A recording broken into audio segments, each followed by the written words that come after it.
3 दिनों की लगातार मजबूती के बाद भारतीय बाजारों में आज हफ्ते के दिन आखिरी दिन बिल्कुल सुस्ती के है संकेत। हल्की गिरावट के साथ खुलने के आसार और उसके बाद के एक्शन पर रहेगा फोकस। स्वागत है आप सबका शेयर बाजार लाइव में। नमस्कार, मैं हूं अनिल सिंघवी और नमस्कार, मैं हूं दीपांशु भंडारी। एक्शन के लिए तैयार है सर? बिल्कुल तैयार है। और अच्छी बात यह कि बहुत ऊपर बहुत नीचे होने के संकेत अभी तक तो नहीं दिख रहे हैं। Yes sir. तो बड़े दिनों के ऊपर नीचे वाले एक्शन के बाद अब आज थोड़ा ऐसा लगता है शांत वाला काम होगा। बिल्कुल। तो चलिए, शांति वाला काम 3 दिनों की तेजी के बाद आज कैसे करेंगे बाजार बिहेव, बताएं सर। ट्रिगर्स आज के ट्रिगर्स आज सबसे पहले तो रूस और यूक्रेन की तरफ से आते हुए दिख रहे हैं। युद्ध विराम पर अभी तक बात नहीं बनी। कल दोनों के विदेश मंत्री मिले जरूर थे। अमेरिका में महंगाई दर 40 साल की ऊंचाइयों पर पहुंचती हुई दिख रही है और अमेरिकी बाजार गिरे हुए आपको नजर आएंगे, लेकिन निचले स्तरों से सुधरकर दिन की ऊंचाइयों पर बंद होते हुए भी दिखे हैं। IMF ने ग्लोबल ग्रोथ का अनुमान घटाया है।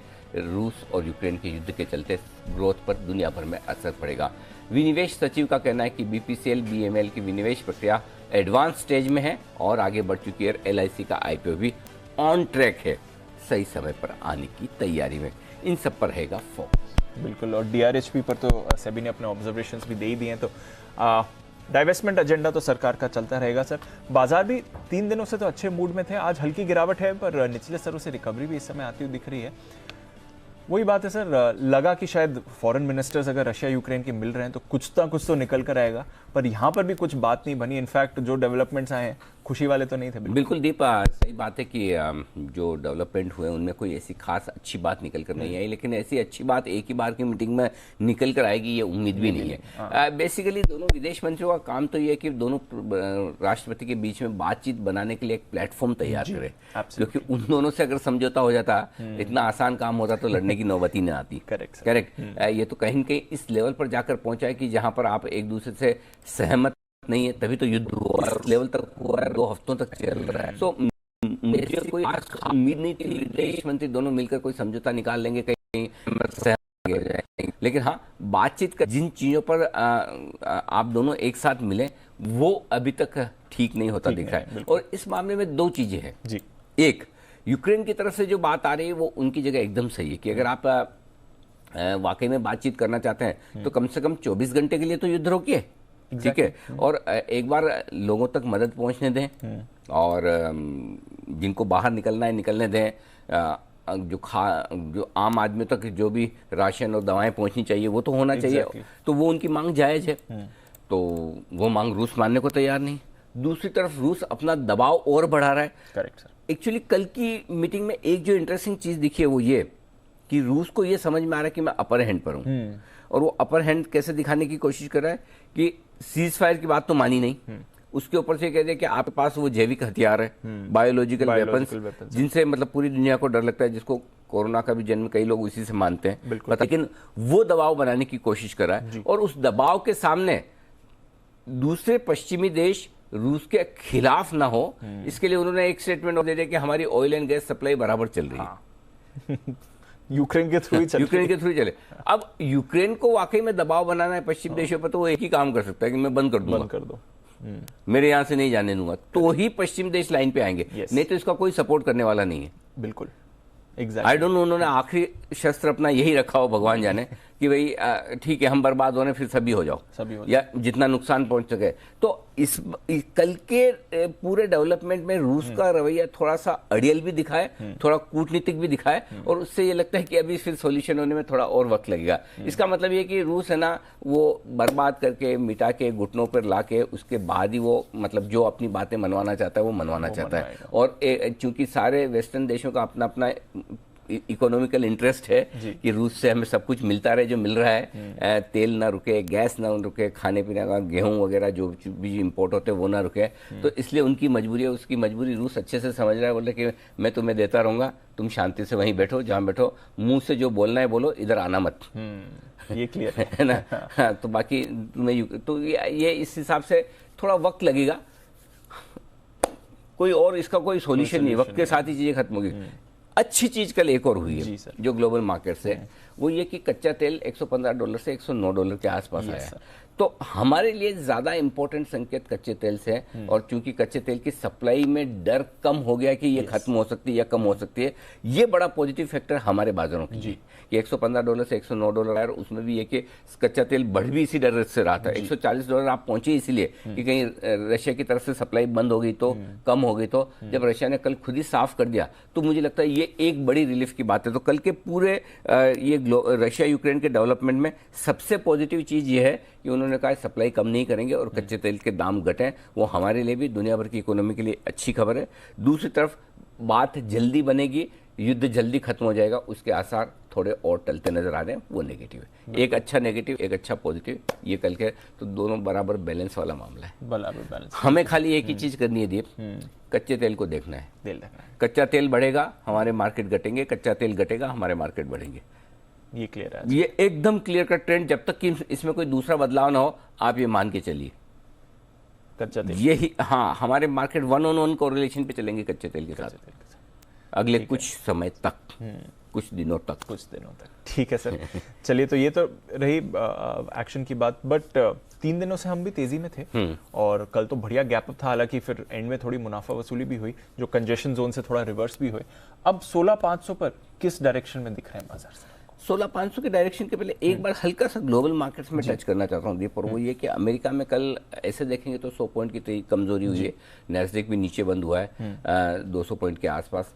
कल हम जब बंद हुए तब हम डाउ फ्यूचर्स पे 200 पॉइंट नीचे थे करीबन। नैस्डैक पे लगभग इतने ही नीचे थे, 200 सवा 200 पॉइंट।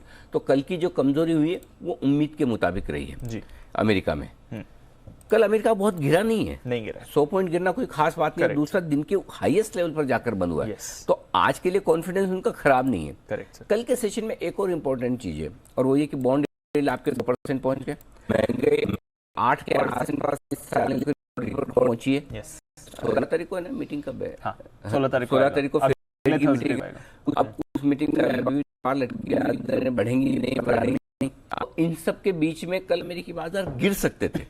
गिरना चाहे तो गिर सकते थे, ऐसी कोई वजह नहीं कि आप दिन के हाई पॉइंट पर जाकर बंद हो। IMF ने ग्रोथ का अनुमान घटाया। सो अच्छा क्या सुना है आपने? कुछ नहीं। एक ही चीज अच्छी सुनी अमेरिका ने, और वो कि रूस कह रहा है कि ऑयल गैस की सप्लाई बरकरार रखेंगे। बस एक ही चीज पर मार्केट बढ़े जी, बिल्कुल, पूरी दुनिया भर के। और इसलिए मैं कच्चे तेल को अंडरलाइन कर रहा हूं कि हमें कच्चा तेल देखना है, सप्लाई की उतनी चिंता नहीं है। अगर कच्चा तेल आपका वापस $120-125 हो जाता है तो आप 16,200 आ जाएंगे। कच्चा तेल 140 हो जाता है तो आप 15,800 आ जाएंगे। और कच्चा तेल आपका $90 हो जाता है तो आप 17,000 हो जाएंगे। ओके, तो अब वहां पर कुछ दिमाग लगाने की जरूरत नहीं। मेरे को भी मत सुनो, किसी को मत सुनो, कच्चे तेल को देख के डिसाइड कर लो क्या होने वाला। जब तक ये ट्रेंड ना बदले, हर वक्त आपके लिए बाजार में अलग अलग फैक्टर होते हैं। कभी FIs की सेलिंग परेशान करेगी, कभी आपको डाउ परेशान करेगा, कभी कच्चा तेल। तो इस वक्त का ट्रिगर जो है हमारे मार्केट्स के लिए, ग्लोबल मार्केट्स के लिए, वो कच्चा तेल मार्केट। और नहीं तो इसका कोरिलेशन बना लीजिए, ताकि आप क्या हर वक्त थोड़ी अपनी स्क्रीन पे बैठे हैं बता देंगे ये हो रहा है वो हो रहा है, और हर वक्त थोड़ी आप ये चीज बता सकते। तो आप अभी फॉर द टाइमिंग, जब तक कि कोई नया ट्रिगर ना है, हाँ, इसमें एक ही चीज हो सकती है, कोई खबरें वबरें आए, और खबरें आएंगी तो उसमें सिर्फ हमारे मार्केट मूव नहीं करेंगे, कच्चा तेल भी मूव करेगा। करेक्ट है ना? तो बस ये ध्यान में रखना है। अच्छा, अब आपका जो सवाल था हमारे बाजार के लिए, हाँ, 16,500 पर कल कंजेशन जोन से जो रिवर्स हुए हैं, अब 3 दिन की तेजी थोड़ा कंजेशन जोन पर हमने देखा। अब क्या बाजार? अच्छा, ऐसा ही होना चाहिए मार्केट, जहां पर आपको सपोर्ट लेवल पर सपोर्ट मिलना चाहिए, रुकावट के लेवल पर जाकर रुकना चाहिए। हेल्दी मार्केट है, ताकि हर एक ट्रेडर को, इन्वेस्टर को खरीदने और बेचने का मौका मिले और आपका कन्विक्शन टेस्ट हो जी। अगर आप 16,700 750 पर जाकर खरीद रहे हैं और 100 पॉइंट 150 पॉइंट नीचे आ जाए तो आपका कन्विक्शन कितना है वो भी तो पता चलना चाहिए। बिल्कुल, है ना? आप जब खरीदें तब ये सोच के खरीदेंगे मेरे खरीदने के बाद कभी नीचे आएगा ही नहीं, तभी कन्विक्शन टेस्ट होना चाहिए।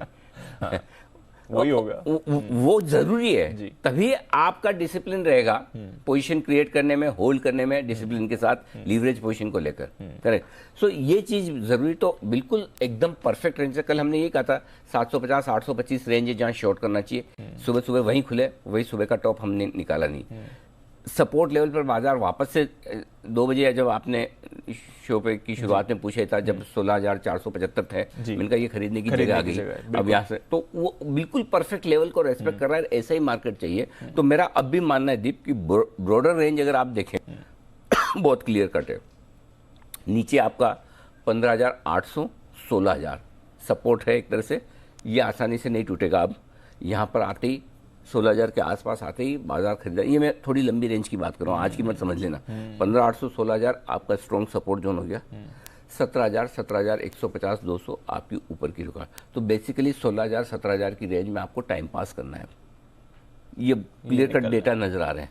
जब तक कि कोई बहुत बड़ी चीज नहीं ना हो जाए, अनएक्सपेक्टेड ना हो जाए किसी एक तरफ, तो नई चीज बड़ी क्या हो सकती है? खराब की साइड में न्यूक्लियर वॉर और अमेरिका ये कूद जाए, जो हम मान के चल रहे हैं अब नहीं होगा। या फिर अच्छी चीज ये हो जाए कि तुरंत प्रभाव से युद्ध विराम और सब शांति और सब ठीक है, तुम तुम्हारे हम हमारे, थैंक यू वेरी मच। तो 17,200 और न्यूक्लियर वॉर या ऐसा बहुत कुछ खराब हो गया तो 16,800, 15,800, 16,000 ये आपको ट्रेड करना है। तो सिंपल सी चीज़ है, वापस से रेंज बाउंड मार्केट में हम घुसेंगे, वॉलेटिलिटी धीमे धीमे कम होगी, रेंज के निचले स्तरों पर लेना है, रेंज के ऊपरी स्तरों पर बेच के ट्रेड करना है। ये क्लियर ट्रेंड अब आज से बनने की शुरुआत करेगा।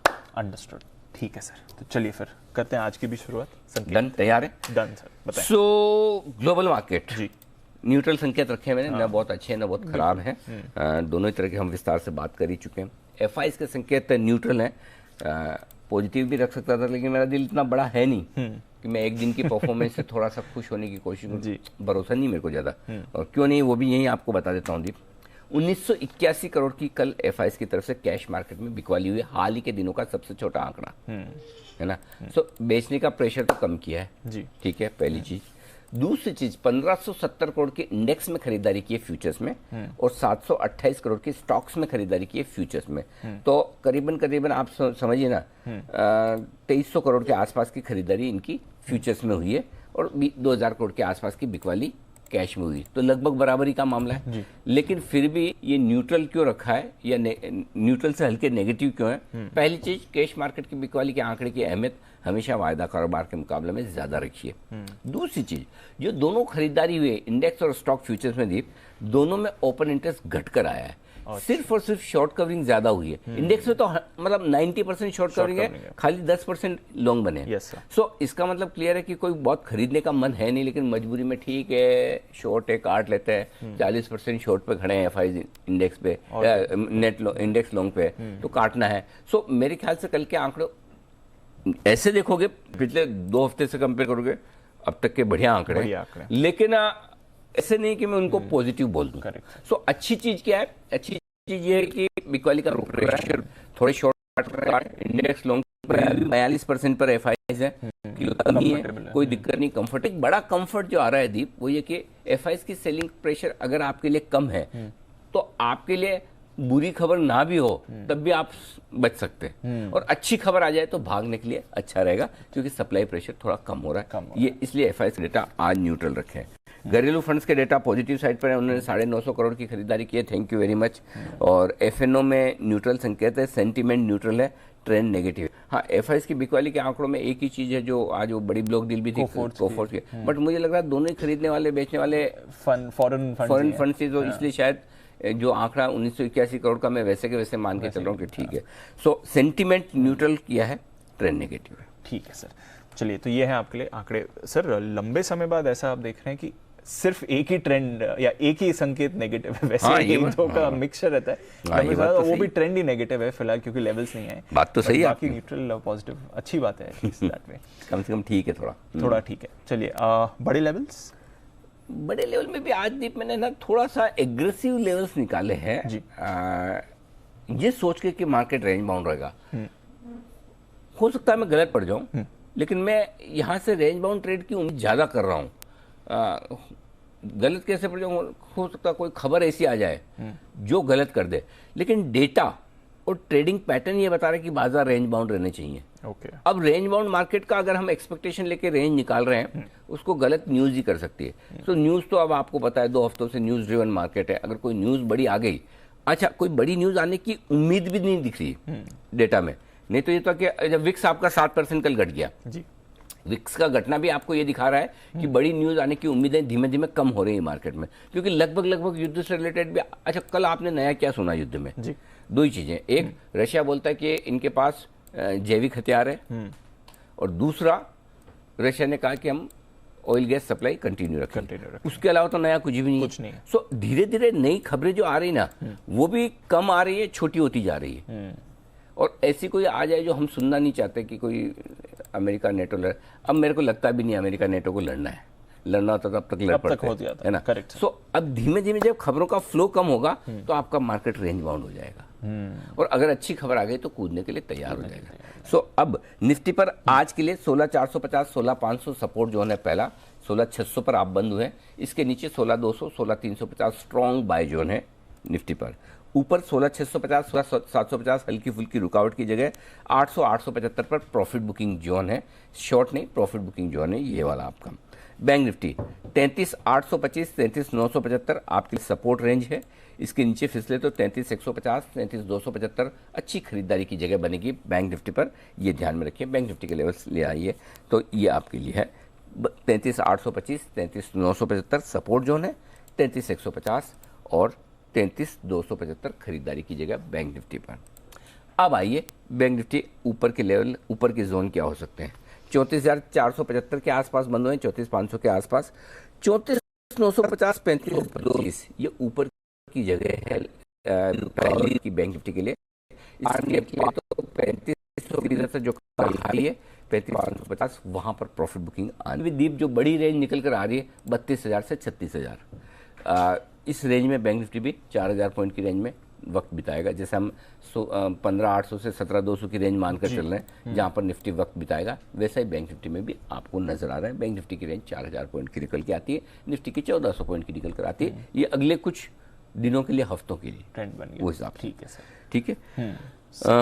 निफ्टी सपोर्ट लेवल आप बंद हुए हैं 16,600 पर, 16,500 16,450 दो छोटे लेवल है, 16,350 16,250 दो मीडियम लेवल, और 16,200 16,125 ये 6 लेवल है आपके लिए नीचे की तरफ। ऊपर 16,600 पर बंद हुए, 16,750 16,800 दो छोटे लेवल, 825 875 मीडियम है, 975 17,050 आ जाए तो मजा ही आ जाए। लिख के रखने में क्या हर्ज है, सोचेंगे तो होगा, सोचेंगे ही नहीं तो कैसे होगा। ठीक है ना। बैंक निफ्टी बंद हुए हैं, नीचे के लेवल है 34,225 34,100 34,000, ये 34,000 के ऊपर तक के लेवल है। कल का लो आपका 34,225 के आसपास का है। इसके नीचे फिसले तो 33,825 33,550 33,275 और 33,150 तक के लेवल खुलते हैं आपके लिए बैंक निफ्टी पर सपोर्ट के लिहाज से। 34,500 से ऊपर के लेवल गिनिए, 34,700 पहला होगा, 34,900 34,950 ये छोटे लेवल है तीन, 35,000 के नीचे के, 35,000 के ऊपर 35,100 35,225 और 35,375 35,375 कल का हाई है। यहाँ तक की यात्रा कल आपने कर ली थी, कल का हाईएस्ट लेवल हमने यही दिया था और वहीं जाके ब्रेक मार दिया।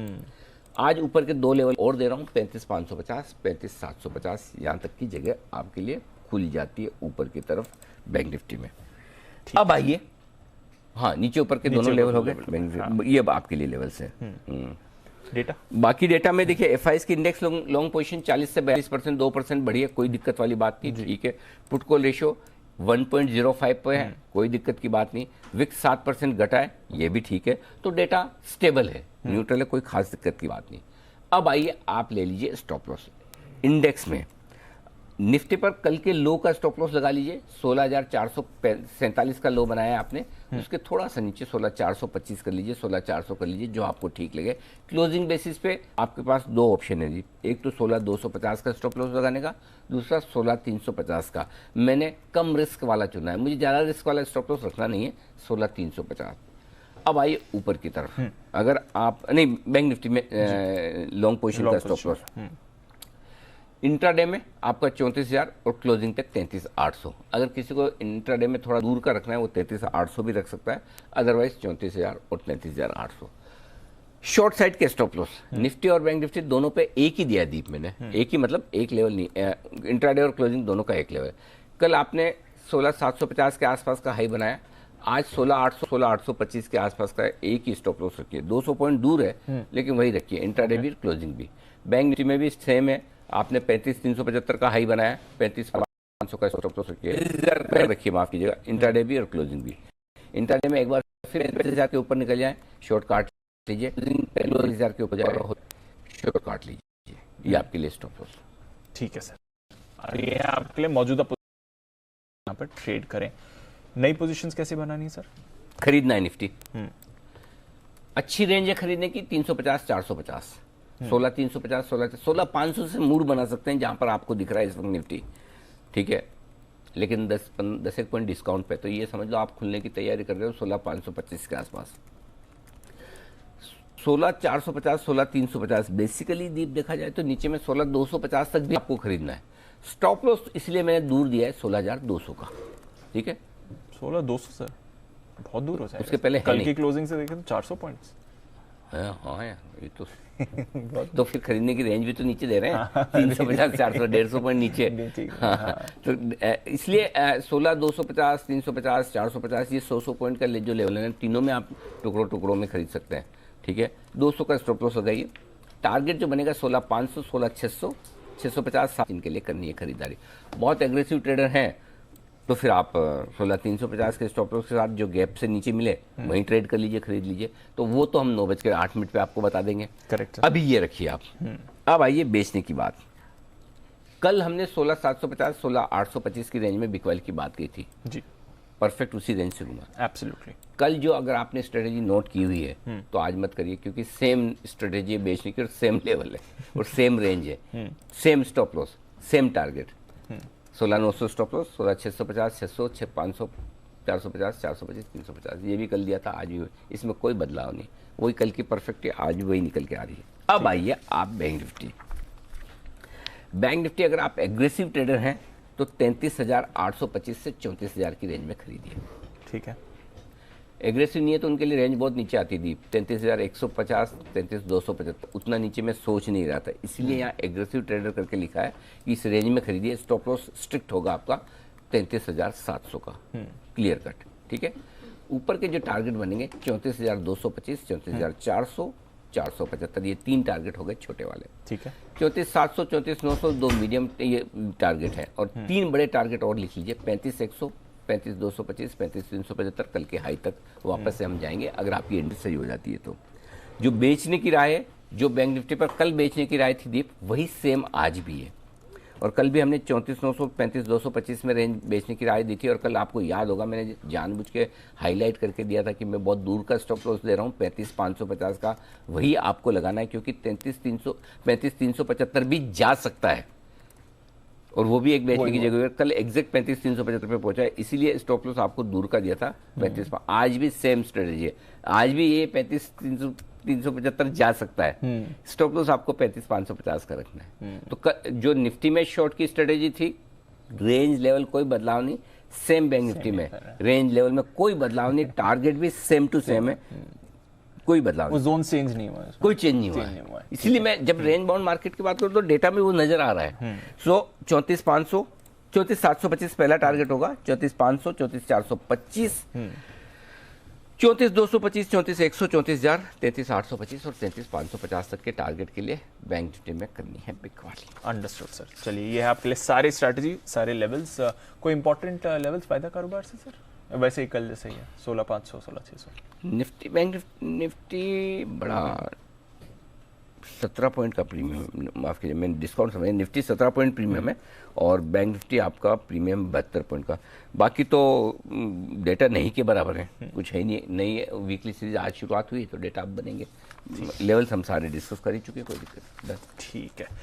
अच्छा सर, बाजार की बात तो हो गई और रोज हम यहाँ पर फोकस भी करते हैं, पर एक मुहिम लगभग अब 2 साल हो गए हैं जो आपने शुरुआत करी थी, मार्केट माफिया, राइट। और उस पर फिर हमने देखा रेगुलेटर्स का एक्शन आया, सेबी का भी एक्शन आया और कंटिन्यूइंग एक्शन चल रहा है रेगुलेटर की तरफ से।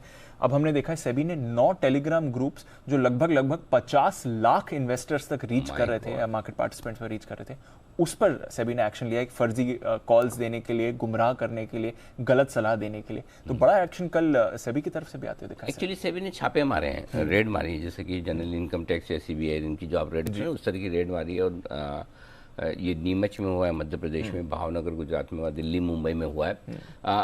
बहुत सही कदम है सेबी की तरफ से, क्योंकि आजकल हर किसी को सोशल मीडिया पर इतनी एक्सेस है, अपना यूट्यूब चैनल बना ले, अपना टेलीग्राम चैनल बना ले, अपनी राय दें, कोई हर्ज नहीं है, आप दे सकते हैं, हर आदमी स्वतंत्र है अपने देने के लिए। सेबी क्या चाहती है? सेबी साफ कह रही है कि आप जो करना है करिए, रजिस्टर हो जाइए ना। यस, रजिस्ट्रेशन करवाइए सेबी के साथ कि हम एडवाइजरी सर्विसेज देना चाहते हैं, दीजिए, और उनके जो रूल्स रेगुलेशन है उसे फॉलो कीजिए। प्रॉब्लम क्या है कि एक आम निवेशक समझता नहीं कि कौन रजिस्टर्ड है कौन रजिस्टर्ड नहीं है, ठीक है।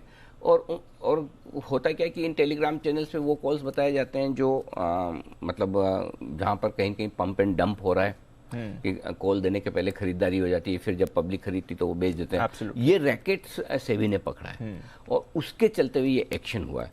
तो ये एक्शन बहुत अच्छा है।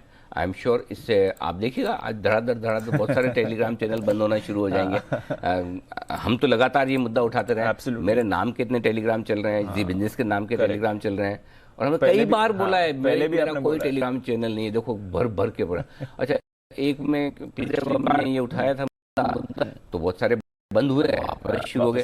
उस समय एक टेलीग्राम चैनल में मेरे हाईएस्ट कितने 60-70 हजार मतलब हमारा जी बिजनेस का, हमारे किसी भी एंकर का कोई टेलीग्राम चैनल है ही नहीं है, बिल्कुल नहीं है। तो मतलब वैसा हाल है। सो आई थिंक ये बहुत अच्छा कदम है। देखिए, क्योंकि क्या है कि हर एक मीडियम पर जो भी एडवाइस इन्वेस्टर्स को दी जा रही है, चाहे वो ब्रोकर से लेकर सोशल मीडिया से लेकर टीवी चैनल से लेकर कहीं भी हो, किसी भी प्लेटफॉर्म पे हो, वो रेगुलेटेड होनी ही चाहिए।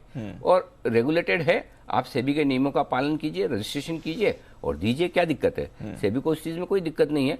अच्छी बात यह कि सेबी बहुत प्रोएक्टिवली एक्शन ले रही है, बहुत प्रोएक्टिवली एक्शन। और एक्चुअली है ना, अब एक और चीज जो दीप दिख रही है मुझे, वो जो बड़ा चेंज हुआ है सेबी में, अब एक्शन लेने में वक्त नहीं लगता। पहले सालों साल लग जाते थे, कुछ होता नहीं था। अब आप देखिए पिछले कुछ समय से बहुत फास्ट एक्शन हो रहा है। बिल्कुल वो माइंडसेट जो है ना इन्वेस्टर प्रोटेक्शन की, वो सेबी में साफ दिख रही है। एब्सोल्युटली। और वो बहुत अच्छी चीज है। तभी जाकर आप एक अच्छी जगह बना पाएंगे। और ये इस वक्त जो सेबी कर रही है बहुत ज्यादा जरूरी भी है। क्यों जरूरी है वो भी मैं बताता हूँ। पिछले 2-3 साल में हमारे जो इन्वेस्टर्स हैं, डीमेट अकाउंट लगभग दुगुने हो गए। जो कोविड के बाद से नए इन्वेस्टर्स आए, और इन नए इन्वेस्टर्स को एक लिमिटेड समझ है।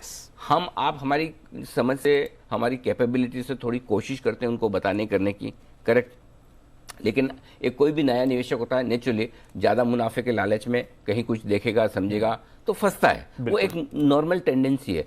ऐसे में अगर प्रोएक्टिवली छापे मारने की चीजें आपने पहले कभी सुनी नहीं होगी सेबी की तरफ से। हाँ, नहीं तो ये कि भाई चलो बुलाया, नोटिस दिया, ये कर दिया। लेकिन एक स्टेप आगे जाके जो ये कदम हो रहा है वो बहुत सराहनीय है। और आई एम श्योर ये कल जो एक्शन लिया सेबी ने, आज बहुत सारे टेलीग्राम चैनल वैसे ही खत्म हो जाएंगे, डिलीट हो जाएंगे। मैं फिर आपको कह दूं, हमारी तरफ से जी बिजनेस का कोई टेलीग्राम चैनल नहीं है, अनिल सिंघवी का कोई टेलीग्राम चैनल नहीं है। तो कृपया करके, अच्छा एक और चीज मैं बोल दूं, चाहे ट्विटर हो, चाहे इंस्टा हो, चाहे फेसबुक हो, जहां पर मैं भी हूं, जहां पर जी बिजनेस भी है, वहां से हम किसी तरह की कोई एडवाइस देते ही नहीं है। जो भी एडवाइजरी अगर हमारी तरफ से किसी भी स्टॉक को लेकर, मार्केट को लेकर आती है, तो वो सिर्फ और सिर्फ टीवी पर है या फिर हमारी वेबसाइट पे मिलेगी। तो कोई तीसरा प्लेटफॉर्म है ही नहीं जहां पर हम एडवाइस देते हैं। तो इसलिए कोई हमारे नाम से इंस्टाग्राम पे बना, मेरे नाम से कई सारे फेसबुक पे भी पेज बने।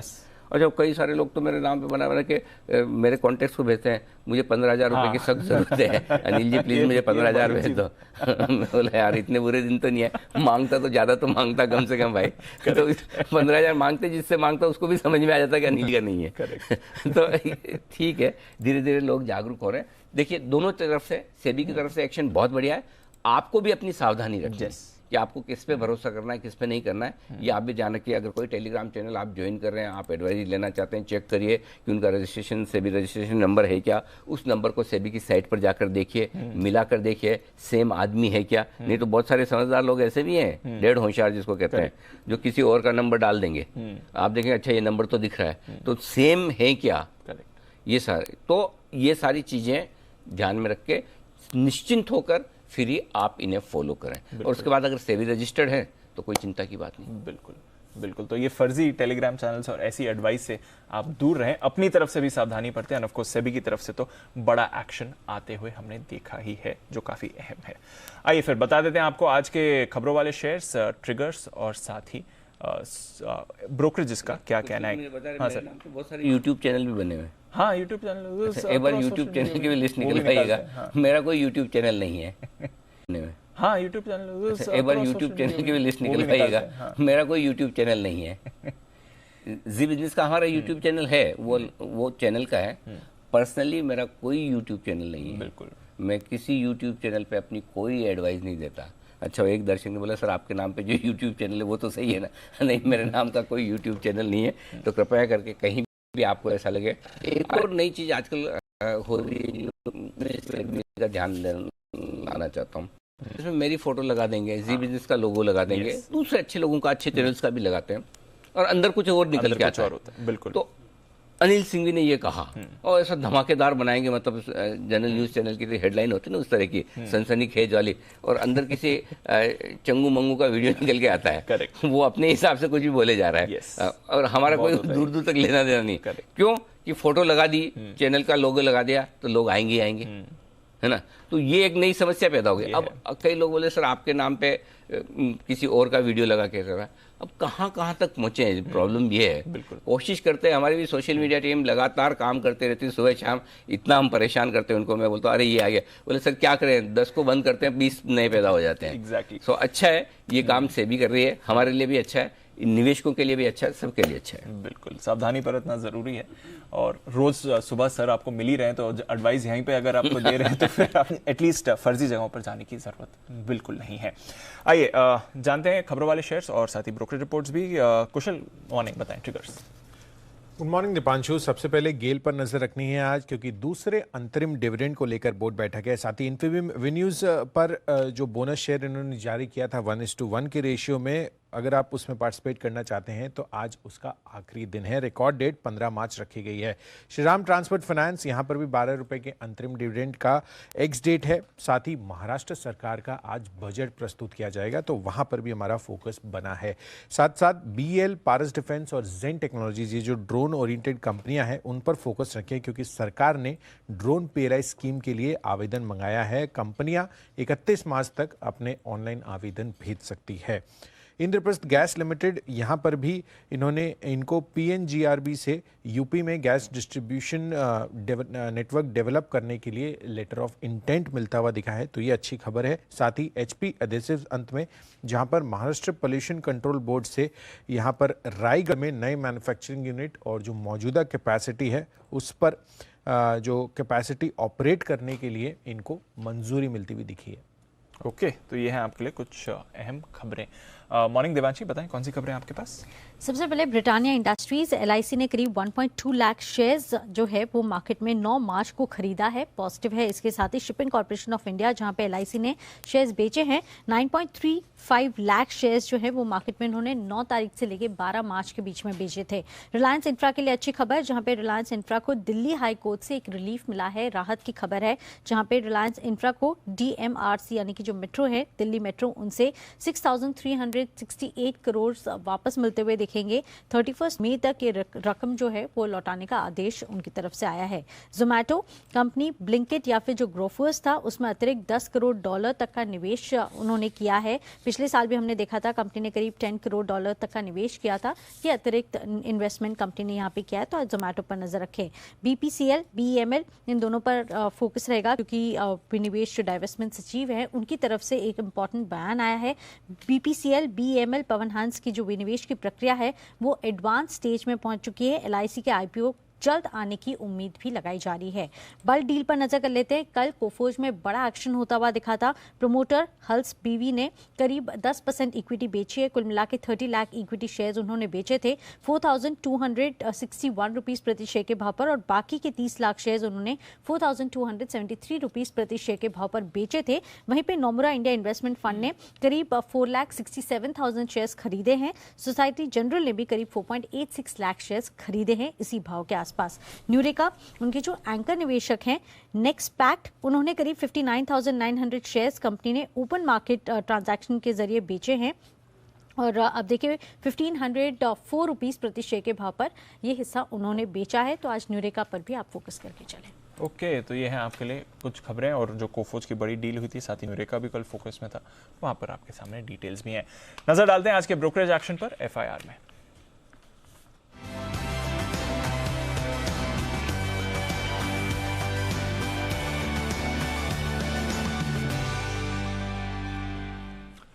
मॉर्निंग आशीष बताएं क्या करेंगे। Good morning Deepanshu. सबसे पहले कोलगेट यहाँ पर देखिए ब्रोकरेज हाउस की तरफ से बढ़िया रिपोर्ट्स आई है। जेपी मॉर्गन जो है न्यूट्रल की रेटिंग को बरकरार रखे हैं। 1497 जो है क्लोजिंग है कल की। 1500 रुपए का जो है लक्ष्य दे रहे हैं और ये मान है कोलगेट के इतिहास में ऐसा हो रहा है कि बाहर से जो है कोई पोजीशंस पर आ रहा है, तो ग्रोथ को लेकर जो उम्मीदें हैं वो अब लगातार बढ़ती जा रही हैं।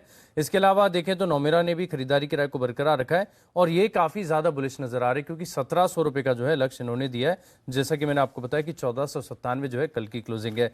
इसके अलावा एयू स्मॉल फाइनेंस बैंक यहाँ पर भी नजर रखेगा। मॉर्गन स्टैनली की तरफ से जो है नोट आया है, ओवरवेट की रेटिंग को बरकरार रखा है। 1675 रुपए के लक्ष्य के लिए 1162 जो है कल की क्लोजिंग है और ये मान रहे कि मैनेजमेंट जो है काफी कॉन्फिडेंट साउंड कर रहा है आगे ग्रोथ प्रोस्पेक्ट्स और एसेट क्वालिटी दोनों के लिहाज से, तो यहाँ पर नजर रहेगी। सिम्फनी काफी दिनों के बाद ब्रोकरेज हाउस की तरफ से रिपोर्ट आई। यहाँ पे गोल्डमैन सैक्स की तरफ से रिपोर्ट है जहां पर खरीदारी के राय के साथ जो है कवरेज की शुरुआत की गई है। 1400 रुपए का लक्ष्य दिया, 977 जो है कल की क्लोजिंग है और ये मान रहे कि लगातार जो मार्केट है कूलिंग मार्केट वो ग्रो करता जा रहा है। खासतौर पर अगर आप देखें तो कमर्शियल कूलिंग सेगमेंट ऐसा है जहां पर ग्रोथ अच्छी है और साथ में अगर आप देखें तो ट्रेडिशनल एयर कूलर जो सेगमेंट है तो सिम्फनी भी आज इस रिपोर्ट का असर देखने को मिलेगा। थर्मैक्स यहां पर भी नजर रखिए। जेफरीज की तरफ से रिपोर्ट आई है, खरीदारी किराए को बरकरार रखा है। 2575 रुपए के लक्ष्य के लिए 1895 जो है कल की क्लोजिंग है और ये मान रहे कि लगातार जो हाई मार्जिन प्रोडक्ट्स हैं इनका बिक्री में योगदान जो है बढ़ता जा रहा है। माफ कीजिएगा, FY18 में करीब 40% थे, लेकिन अब जो ये योगदान है बढ़कर 50 से 55% हो चुका है।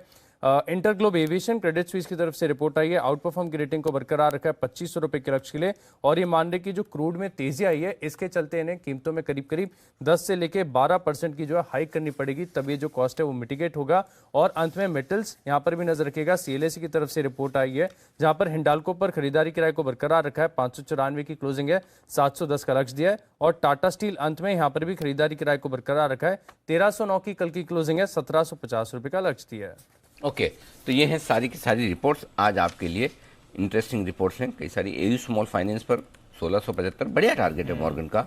गोल्डमैन ने सिम्फनी पसंद किया है 1400 रुपए के टारगेट के लिए। बढ़ते आगे, मुलाकात करते हैं एक्सपर्ट से। वक्त है पिक ऑफ द डे का।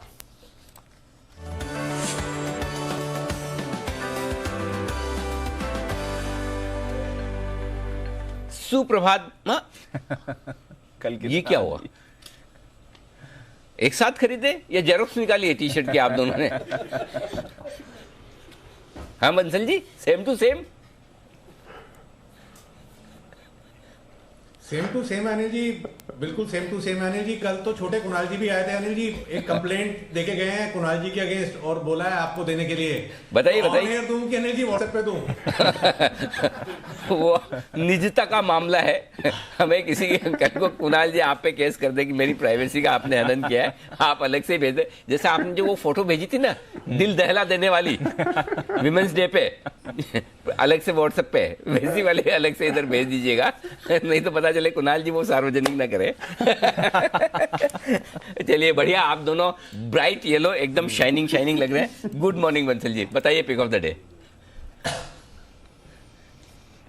देखिए अनिल जी, एक्सीडेंटली दोनों ने येलो येलो पहना है अनिल जी। ऐसे ही चार्ट कॉर्नर नहीं बना है अनिल जी। टेलीपैथी जो है ना सिर्फ दीपांशु नहीं जानते हैं, हम दोनों भी अनिल जी एक दूसरे के साथ करते रहते हैं। Absolutely. और मेरा पिक ऑफ द डे वही है जिसको कल मैंने और कुणाल जी ने दिया था, कोलगेट। तो अनिल जी ये एक सीधा साधा एग्जांपल है। एक तो कल इसके अंदर एक ब्रेकआउट हुआ है, टर्न अराउंड ब्रेकआउट हुआ है, न्यूज फ्लो पॉजिटिव है, तो नारी शक्ति को सैल्यूट है अनिल जी। और कोलगेट पे खरीदारी की राय है 1480, 1480 का स्टॉप लॉस है, 1535, 1535 का अनिल जी टारगेट है।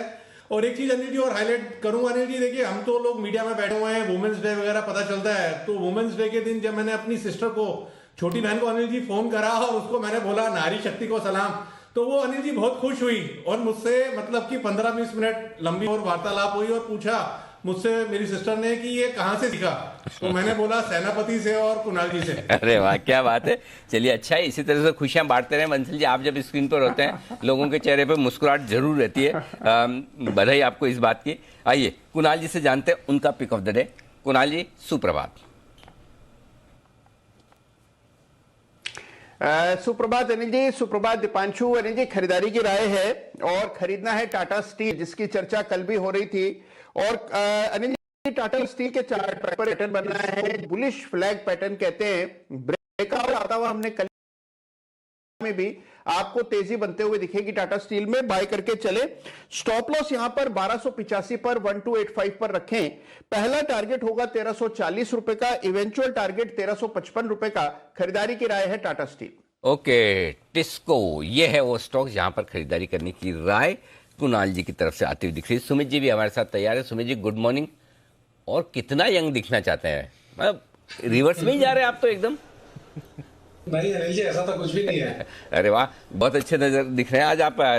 ऐसा मुझे लग रहा है 2-3 हफ्ते बाद हमने टी शर्ट पहने क्या, शायद पिछले फ्राइडे को कुछ तो था चीज। शर्ट और टाई पहना था। हाँ, पिछले फ्राइडे कुछ तो ऐसा था ना।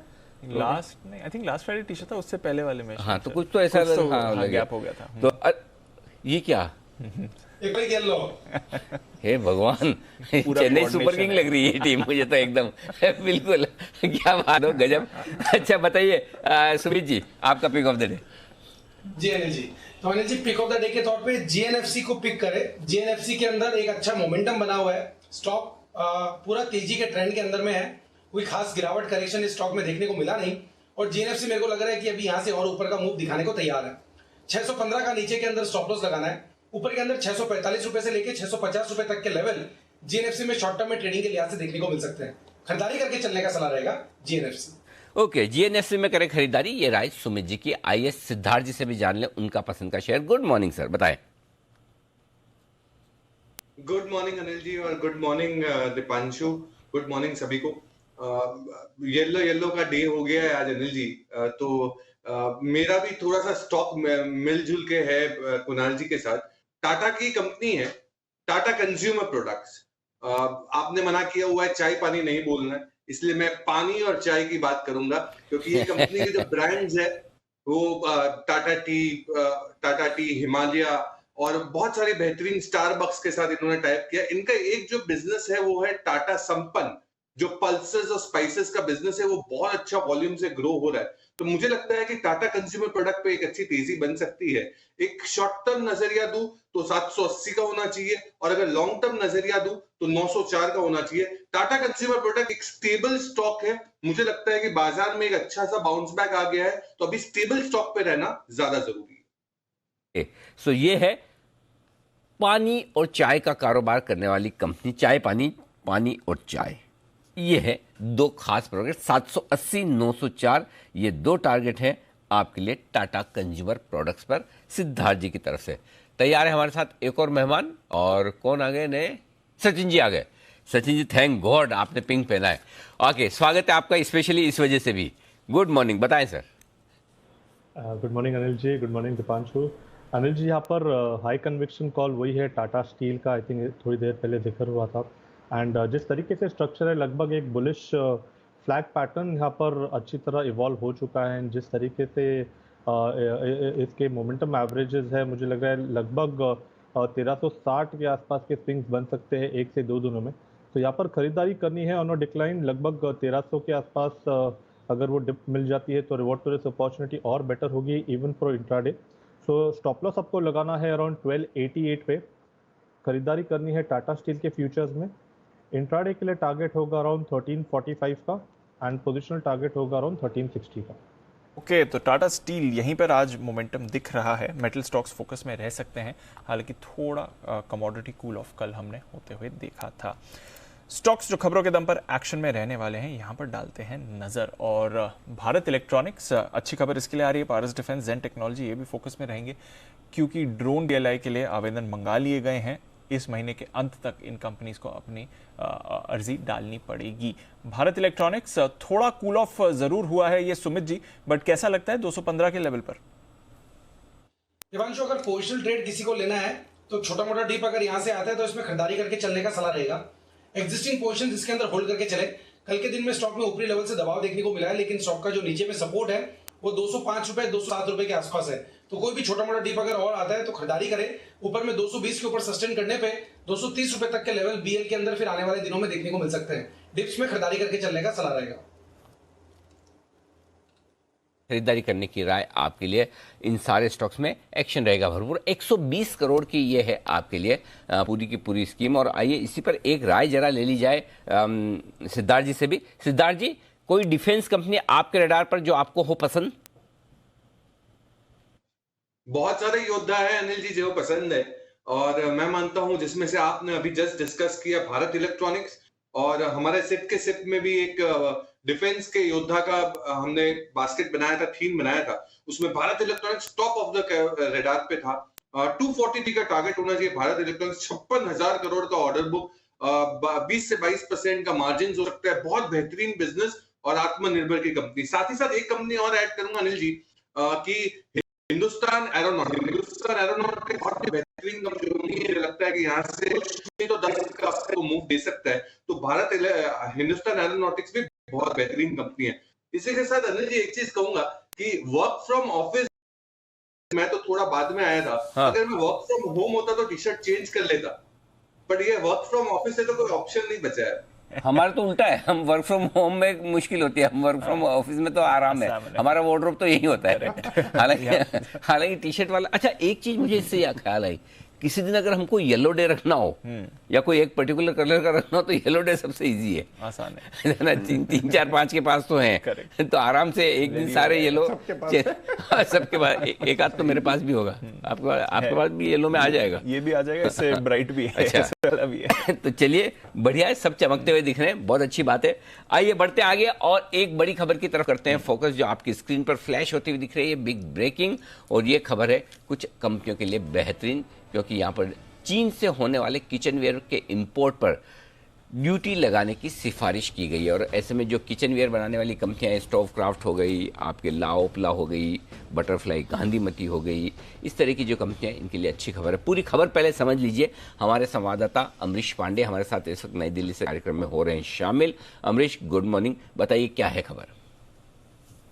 Good morning sir. सर खबर यह है कि डीजीटीआर ने सनसेट रिव्यू इसका पूरा कर लिया है, जिसमें घरेलू इंडस्ट्री ने शिकायत की थी कि चाइना से लगातार इंपोर्ट होके आ रहा है जो इस तरह का किचनवेयर, उस पर वो डंप हो रहा है, वो जो घरेलू मार्केट की प्राइस है उससे भी कम कीमत पे हो रहा है।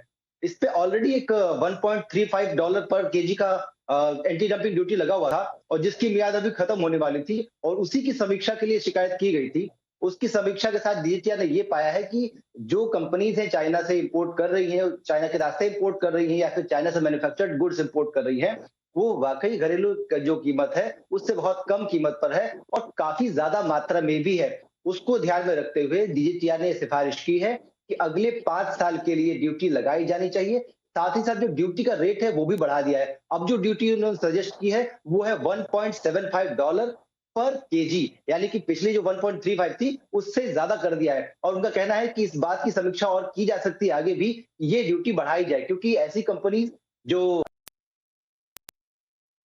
देश में रोजगार के ऑप्शंस बढ़ रहे हैं, उनका इन्वेस्टमेंट कहीं ज्यादा है, तो उनको बढ़ावा देने के लिए ये कदम बेहद जरूरी है। जी, आपके लिए सारी किचनवेयर वाली कंपनीज जिनमें आपको रखना है फोकस, चीन से आयात किए जाने वाले जो भी किचनवेयर हैं, जो होम अप्लायंसेस है, उन पर लगाने के लिए नोटिफिकेशन हो जा चुका है। समीक्षा जांच पूरी हुई, बल्कि लग चुकी है। जैन साहब का फेवरेट है स्टोव क्राफ्ट, जहां तक मुझे याद है शायद सिद्धार्थ जी ने रिकमेंड किया, सेठी साहब ने किया, ये तो मुझे पक्का पता है। स्टोव क्राफ्ट सेठी, आपको इसमें से कुछ पसंद है? LaOpala, TTK, Butterfly, Gandhimathi, Stove Kraft. Siddharth ji, बेहतरीन कंपनी है टीटीके प्रेस्टीज। इसके साथ ही मैं एक कंपनी और ऐड करूंगा, वो है क्रॉम्पटन कंज्यूमर। ये भी बहुत बेहतरीन कंपनी है, इनके भी बहुत सारे अप्लायंसेस है जिसके ऊपर फायदा मिलेगा। बट जो लिस्ट अभी बात हो रही है इसमें, जो बटरफ्लाई तो टेक ओवर हो चुकी है, मैक्सिमम स्टेक क्रॉम्पटन ने लिया है, तो क्रॉम्पटन ग्रीव्स मुझे सबसे बेहतरीन लगता है। तो क्रॉम्पटन ग्रीव्स अब ये भी आपके फोकस में आ जाना चाहिए, क्योंकि बटरफ्लाई का इंटीग्रेशन भी इसमें हो गया है, ये एटलीस्ट पहला स्टेप उस पर हुआ है, तो इसका भी इन्हें फायदा मिलेगा। तो अच्छी खबर है इन कुछ कंपनीज के लिए। बाजार खुलने के बाद यहाँ पर आप थोड़ा एक्शन भी एक्सपेक्ट कर सकते हैं, आ सकता है। कंजम्पशन स्टॉक्स की बात निकली है तो ब्रिटानिया पर भी रखनी है नजर। LIC ने यहाँ पर थोड़ी हिस्सेदारी ओपन मार्केट से खरीदी है 9 तारीख को, 2 दिन पहले। ब्रिटानिया, इसके चार्ट कैसे देखने, सुमित जी बताएं जरा। दीपांशु, कल देखिए FMCG स्टॉक्स के अंदर समय एक मोमेंटम बना था। ब्रिटानिया के अंदर भी कल लोअर लेवल से एक अच्छा बाउंस देखने को मिला है, और मेरे को लग रहा है कि ब्रिटानिया के अंदर जैसे ही कल का हाई ब्रेक होगा, जो कि 3248 3250 के पास है, तो उसके बाद स्टॉक के अंदर एक बढ़िया मोमेंटम बनेगा और ऊपर में 3350 से 3400 रुपए तक के लेवल ब्रिटानिया में फिर शॉर्ट टर्म में ही देखने को मिल सकते हैं। मेरे ख्याल से स्टॉक के अंदर लॉन्ग पोजीशन होल्ड करें, डिप आता है तो खरीदारी करें, नीचे के अंदर 3150 का स्टॉप लॉस आए और ऊपर में 3400 रुपए तक के लेवल जल्दी ब्रिटानिया में आने वाले दिनों में देखने को मिल सकते हैं। ओके, तो यह आपके लिए ब्रिटानिया पर राय सुमी जी की तरफ से नजर रखें। इस पर नजर है BEML पर, इनके विनिवेश के लिए बात है। BPCL BEML पवन हंस की विनिवेश प्रक्रिया एडवांस स्टेज में है, ये डाइवेस्टमेंट सेक्रेटरी ने कहा है। बंसल जी, क्या राय है BEML पर इन लेवल्स पे सर? देखिए दीपांशु, ये सारी स्पेस जो है BEL BEML सब बढ़िया लग रहे हैं। यहाँ पर भी टेक्निकल स्ट्रक्चर अच्छा है, करेक्शन आई है स्टॉक की, और नीचे में आप देखें तो 1380 1390 काफी बड़ा एक सपोर्ट है और ये लेवल्स नहीं टूटते हुए लग रहे। तो करेक्शन पे अगर 1440 1450 के अराउंड मिल जाता है तो 1380 के नीचे के स्टॉप लॉस के साथ BEML में निवेश की राय है। और यहाँ पर मुझे लगता है शॉर्ट टर्म में 1600 पहला पड़ा हुआ है, उसके बाद 1800 के लेवल्स भी देखने को मिलेंगे। ओके, तो ये है आपके लिए BEML जहां पर रखनी है आपको नजर। सच जी, जोमेटो का चार्ट जरा देखें। वैसे तो लिस्टिंग प्राइस लिस्टिंग के बाद जो रैली आई थी वो पूरी इसने गिव अप कर दी। अब 80 और 90 के बीच में ग्रोफर्स, जो अब ब्लिंकिट है उसका नाम, इसमें ये अतिरिक्त 10 करोड़ डॉलर निवेश करने जा रहे हैं। जोमेटो का चार्ट क्या कहता है सच जी? दीपांशु, क्लियरली यहाँ पर ट्रेंड तो वीक ही रही है। इनफैक्ट पिछले 2 हफ्तों से थोड़ा सा कंसोलिडेशन यहाँ पर नज़र आ रहा है, बट आई थिंक न्यूज़ की वजह से अगर अपटिक बनती भी है तो भी स्ट्रक्चर काफ़ी वीक ही रहना चाहिए। लगभग मल्टीपल हर्डल्स है यहाँ पर 90 से लेके 95 के जोन में। तो जब तक ये हर्डल्स के ऊपर एक वीकली क्लोजिंग एस्टैब्लिश नहीं होती, आई थिंक तब तक एक बड़ी ट्रेंड रिवर्सल की उम्मीद नहीं करनी चाहिए। अगर पुल बैक्स आते हैं तो वहाँ पर पुल बैक्स में मेरी तो अभी भी सलाह है कि स्टॉक को अपने पोर्टफोलियो से हटाना चाहिए। तो लगभग वीक स्ट्रक्चर है, पुल बैक मिलता है तो एक अच्छी अपॉर्चुनिटी होगी एग्जिट के लिए। ओके, तो ये है आपके लिए राय। जहां तक जोमेटो को बात है, स्ट्रक्चर पसंद नहीं आ रहा है। शिपिंग कॉर्पोरेशन, कुणाल जी जरा इस पर राय दें। LIC ने हिस्सेदारी यहां पर बेची है, क्या राय है इस चार्ट पर?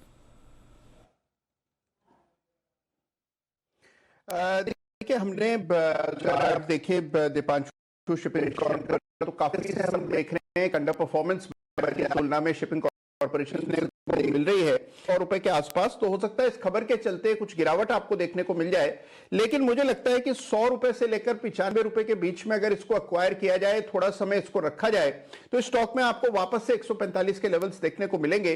तो गिरावट में मेरी यहां पर खरीदारी की एक्यूमुलेट करने की राय। ओके, तो ये है आपके लिए शिपिंग कॉर्पोरेशन पर राय आती है।